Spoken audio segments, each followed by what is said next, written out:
ये आपकी next poem है अ लैमेंट। इसके कंपोजर हैं मिस्टर पी.वी. शैली, और इस कविता के माध्यम से वो अपने मन में फैली हुई जो दुविधाएं हैं, निराशाएं हैं, उन सबको व्यक्त करता है। देखिए क्या कह रहा है। ओ वर्ल्ड, ओ लाइफ, ओ टाइम। आप लोगों को बिल्कुल इस तरीके से समझना है कि आप प्रत्येक स्टेंजा का एक्सप्लेन कर सकें। तो मैं प्रयास करूंगा कि आप लोगों को अधिक से अधिक ये चीज़ें प्राप्त करा सकूं। तो बेटा इन शब्दों से ही जिस तरीके से वो संसार को, जीवन को और समय को एक लाइन में बोल रहा है, तो इससे ये बात बिल्कुल सिद्ध हो रही है कि वह अत्यंत घोर निराशा में है, और उसकी निराशा जो है उसके हृदय से प्रदर्शित हो रही है। और ऐसा लग रहा है कि उसकी जो भावनाएं हैं उसके अंदर, वो इस समय ऐसा लग रहा है उसको कि वह इस संसार से जैसे विदा ले रहा है। और हकीकत में है भी यही, क्योंकि देखो किस तरीके से कवि अपनी भावनाओं को यहाँ प्रदर्शित कर रहा है। कह रहा on whose last steps I climb, है ना। तो देखिए आप, उसने जीवन को एक सीढ़ी की भांति, नसैनी नाम सुना होगा, तो एक सीढ़ी की भांति वो अपने जीवन को प्रकट कर रहा है। कह रहा है कि जिस तरीके से इंसान स्टेप बाय स्टेप, जो सीढ़ी होती है उसमें स्टेप होते हैं, तो 1 स्टेप, सेकंड, थर्ड, फोर्थ, इस तरीके से आप लास्ट टॉप पर पहुंच जाते हैं। तो कह रहा है कि इस समय मैं जीवन रूपी सीढ़ी के अंतिम स्टेप पर खड़ा हूँ। Trembling at that where I had stood before. और दूसरी चीज़ एक यहाँ पर अपनी परेशानी को व्यक्त कर रहा है, अपनी परेशानियों को, कठिनाइयों को। कह रहा है कि बड़ी वीरतापूर्वक मैंने अपने पास्ट से लड़ाई लड़ी है, और आज मैं इस स्थान पर आ गया हूँ। मेरी अवस्था इतनी कमज़ोर हो गया है शरीर कि मैं इस स्थान पर आने के बाद काँप रहा हूँ। When all return the glory of your prime. और बस यही सोच रहा हूँ कि जीवन का वो सुखद क्षण कब वापस लौटेगा।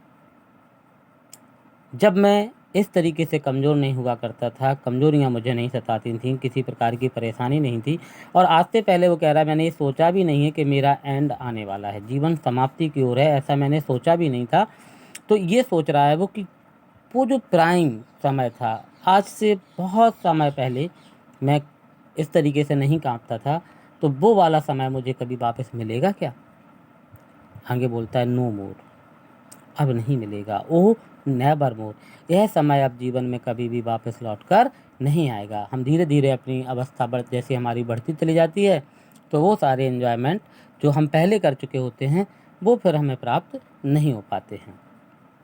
देखिए लेखक क्या कह रहा है। कह रहा out of the day and night, केवल दिन में ही नहीं, रात दिन, रात दिन अर्थात 24 घंटे। A joy has taken flight.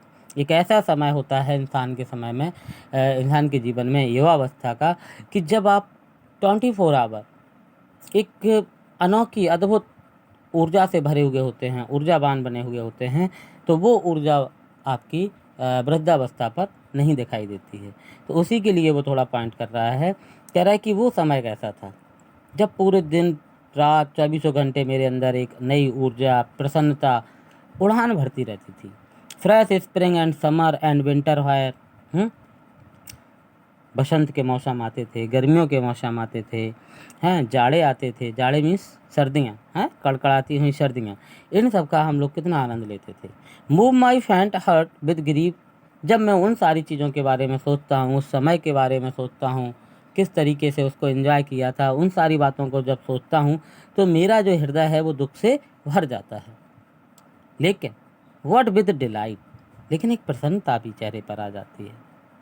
और यही सोचता हूँ क्या ये प्रसन्नता या वो समय अब लौट करके हमारे जीवन में कभी आएगा।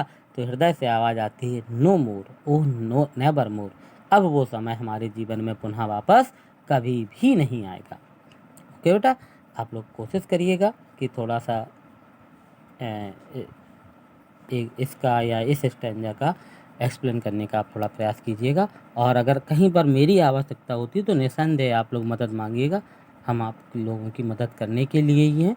जो भी होगा आपकी मदद की जाएगी, आप लोग पूछिए ज़रूर। ओके।